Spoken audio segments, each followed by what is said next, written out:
Raúl Modesto Castro Ruz is a Cuban retired politician and general who served as the first secretary of the Communist Party of Cuba, the most senior position in the one-party communist state, from 2011 to 2021, and President of Cuba between 2008 and 2018, succeeding his brother Fidel Castro. One of the military leaders of the Cuban Revolution, Castro served as the Minister of the Armed Forces from 1959 to 2008. His ministerial tenure made him the longest-serving Minister of the Armed Forces. Castro was also a member of the Politburo of the Communist Party of Cuba, the highest decision-making body, from 1965 until 2021. Because of his brother's illness, Castro became the acting president of the Council of State in a temporary transfer of power from July 31, 2006. Castro was officially made president by the National Assembly on February 24, 2008, after his brother, who was still ailing, announced on February 19, 2008 that he would not stand again. He was re-elected president on February 24, 2013.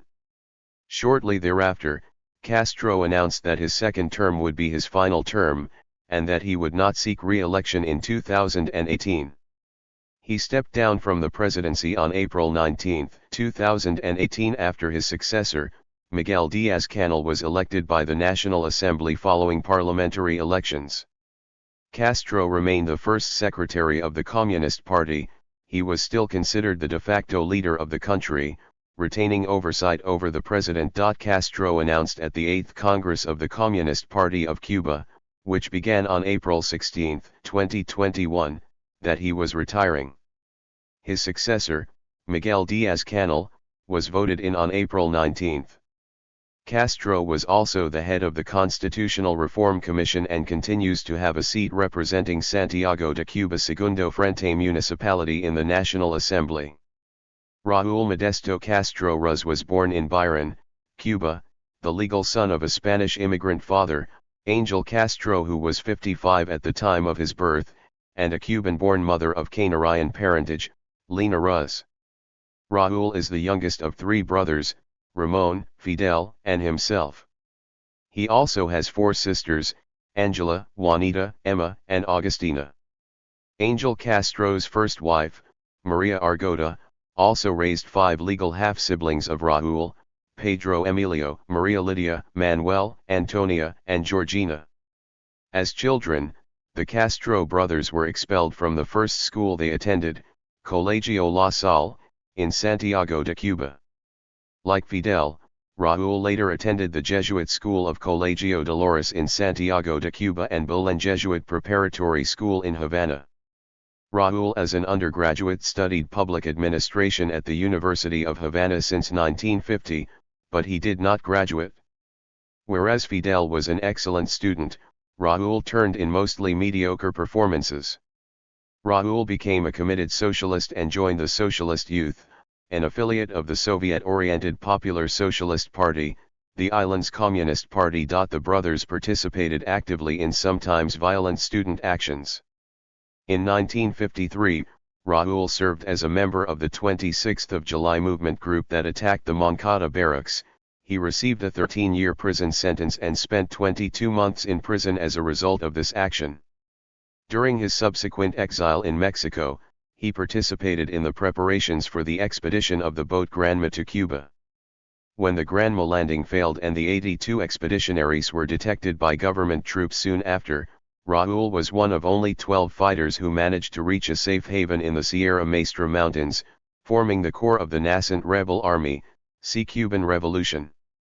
As Fidel's brother and trusted right-hand man, and given his proven leadership abilities during and after the Moncada attack, he was given progressively bigger commands.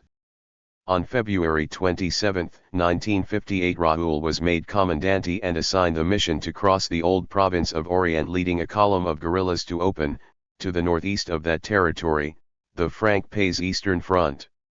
As a result of Raúl's Eastern Front operations, he was not involved in the pivotal Operation Verano, which came close to destroying the main body of fighters but ended up a spectacular victory for Fidel, but Raúl's forces remained active and grew over time. On June 26, 1958, Raúl Castro's rebels kidnapped 10 Americans and 2 Canadians from the property of Moa Bay Mining Company, an American company, on the north coast of Orient Province. The next day rebels took hostage 24 U.S. servicemen on leave from the United States Naval Base at Guantanamo Bay.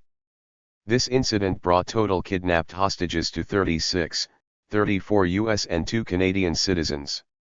U.S. Ambassador Earl E. T. Smith and his staff determined the kidnappings had the following objectives: obtain worldwide publicity, regain M26-7 prestige lost by general strike call failure, force Batista's Air Force to stop bombing rebel holds, and gain public recognition from the U.S. Two tactical objectives the kidnapping achieved for Castro forces can be discerned from contemporaneous reporting in time: Batista declaring a ceasefire for negotiations, forcing a reduction in Operation Verano air raids. The rebels used the lulls to regroup and fly in arms. The hostage-taking caused significant U.S. backlash, including unfavorable public reaction, and U.S. consideration to re-establishing military support to Batista and deploying U.S. forces to free the hostages. Ultimately, the hostages were released in very small groups, extracting the maximum press attention. After their release, the hostages said they were treated well, with some even claiming to support the rebel cause. Regarding the captured Batista government soldiers, Raúl Castro notes in his war diaries, all 3 were brought food and told that they would be released and only their weapons would be kept. They had money and watches we needed, but according to our principles, we didn't touch them. In the territories under guerrilla control, it created an autonomous structure by establishing hospitals, schools, and several material manufacturing plants. In 1958, he was also at the origin of the M26 intelligence services. By October 1958, after reinforcement by Fidel, the brothers had about 2,000 fighters and were operating freely throughout Orient Province. In December, while Che Guevara and Camilo Cienfuegos were operating in Santa Clara, Fidel and Raúl's army laid siege to Mafo, capturing it on December 30. Their victorious army then headed to Santiago de Cuba, capital of Orient Province. In response to the victory by Che Guevara at the Battle of Santa Clara, the U.S.-backed President Fulgencio Batista fled Cuba in the early morning of January 1, 1959. The 2 Castro brothers with their army arrived on the outskirts of Santiago de Cuba and said their forces would storm the city at 6 p.m. on January 1 if it did not first surrender. The commander, Colonel Rego Rubido, surrendered Santiago de Cuba without a fight. The war was over, and Fidel was able to take power in Havana when he arrived on January 8, 1959. Raúl's abilities as a military leader during the revolution are hard to see clearly. Unlike Che Guevara or Cienfuegos, Raúl had no significant victories he could claim credit for on his own. After Batista's fall, Raúl had the task of overseeing trials and execution of between 30 and 70 soldiers loyal to deposed President Batista who had been convicted of war crimes. Raúl Castro Ruz was a member of the national leadership of the Integrated Revolutionary PO organizations, established July 1961, dissolved March 1962, and of the United Party of the Socialist Revolution of Cuba, established March 1962, dissolved October 1965. He is also credited with helping shoot down a Lockheed U-2 and killing Major Rudolph Anderson.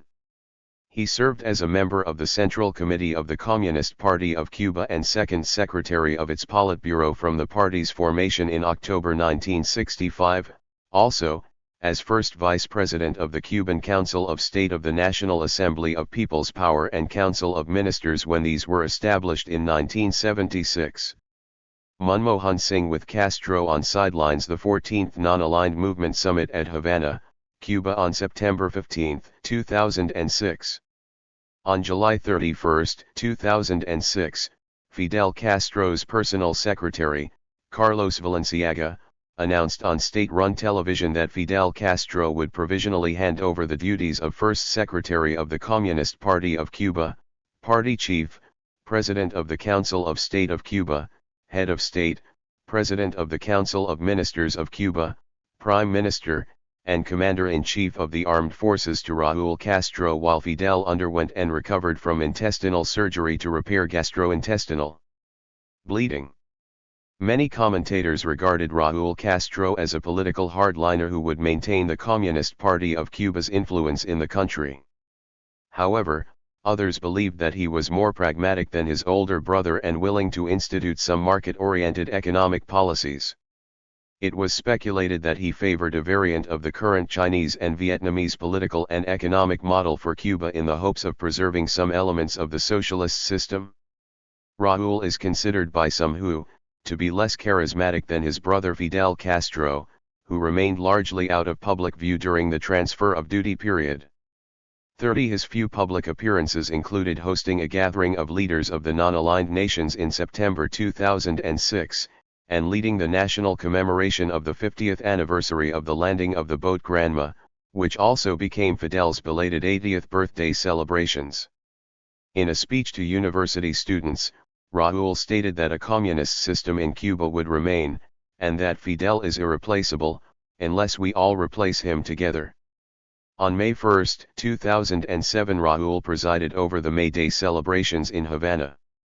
According to Granma, the crowd reached over 1 million participants, with delegations from over 225 organizations and 52 countries. Raúl has a reputation for his businesslike, unanimated delivery of speeches.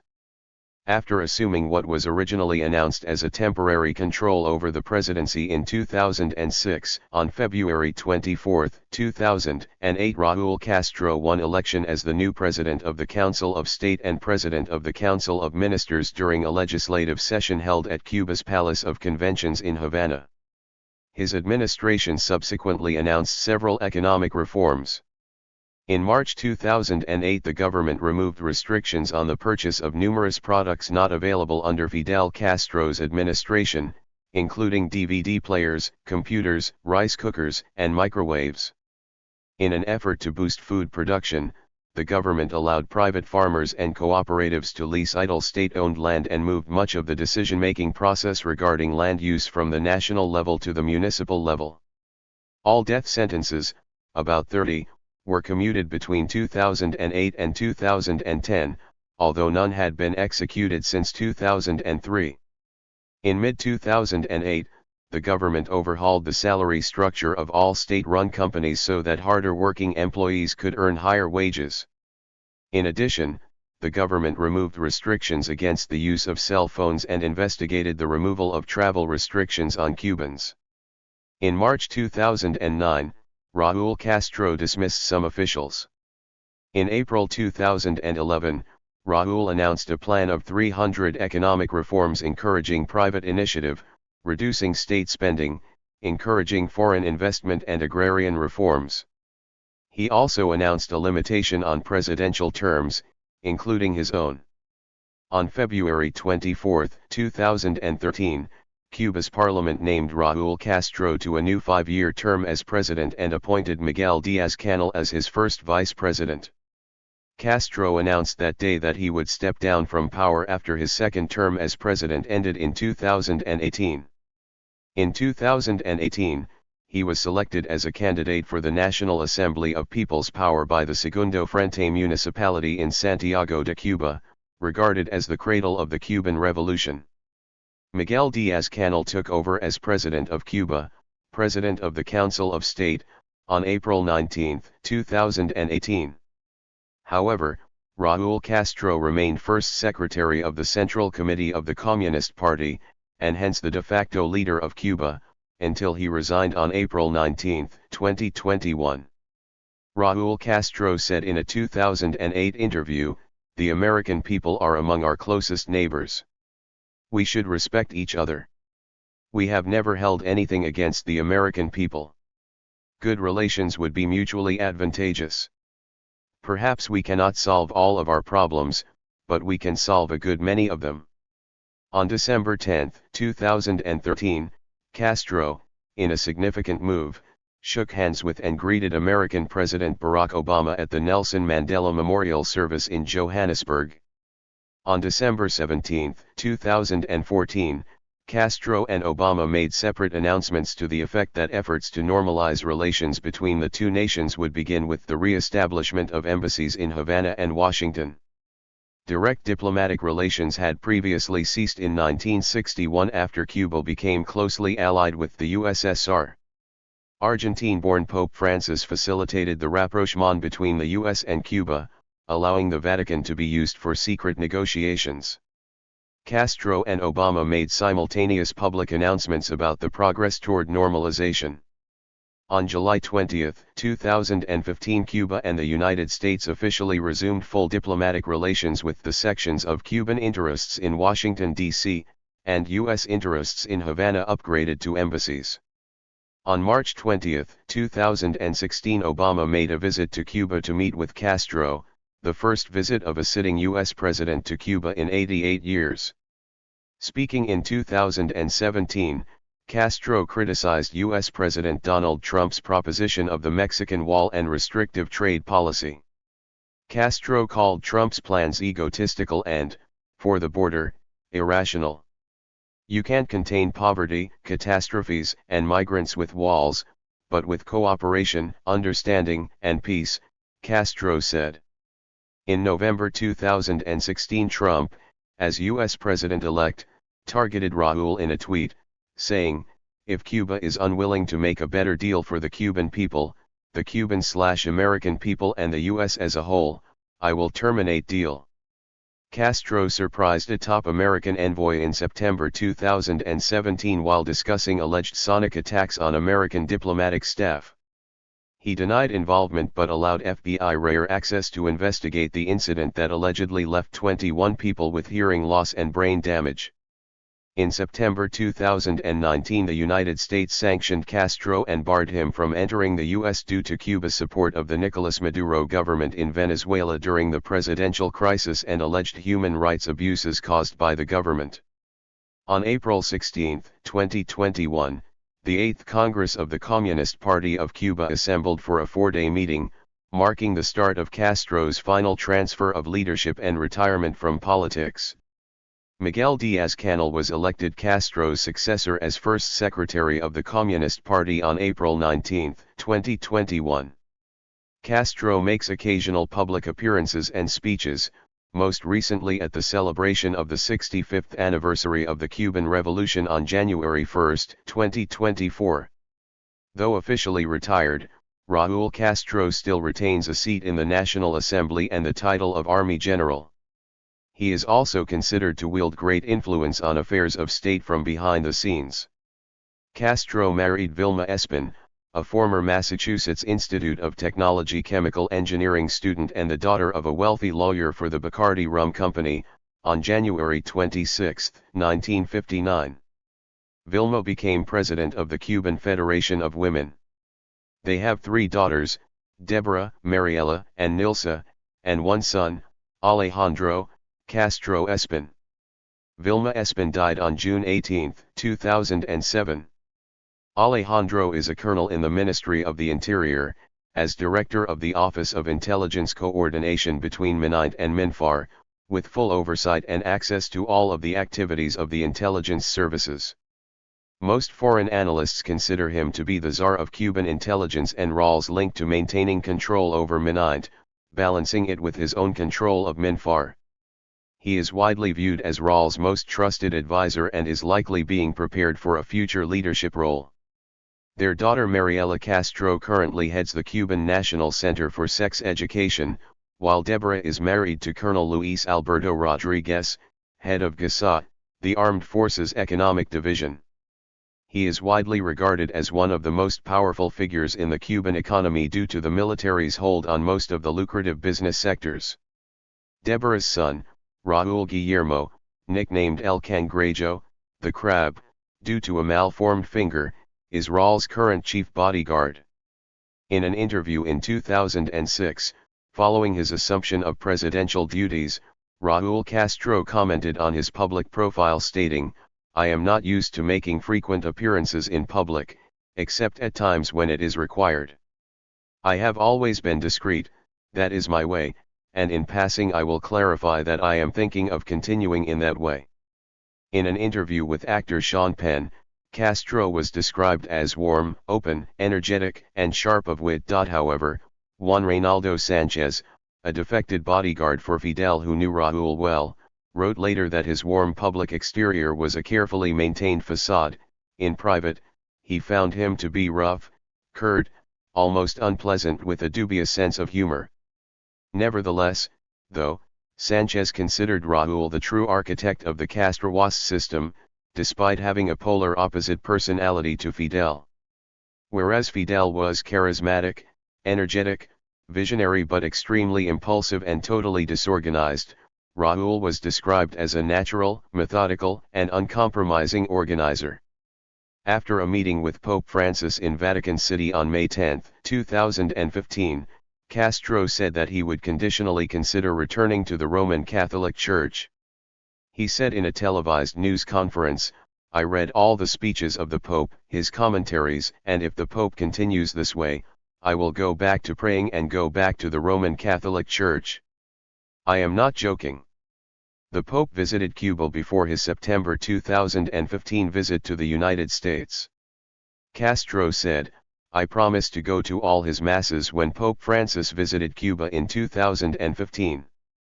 Castro considered Christ a communist, stating, "I think that's why they killed Jesus, for being a communist, for doing what Fidel defined as revolution, changing the situation." In the 1969 American film Che, Castro was played by Paul Bertoia. In the 2002 film Fidel, he was played by Maurice Comte. In the 2008 American biographical film Che, he was played by Rodrigo Santoro. He is mentioned as Fidel Castro's brother in the Billy Bragg song, "Waiting for the Great Leap Forwards." Thank you for watching this video.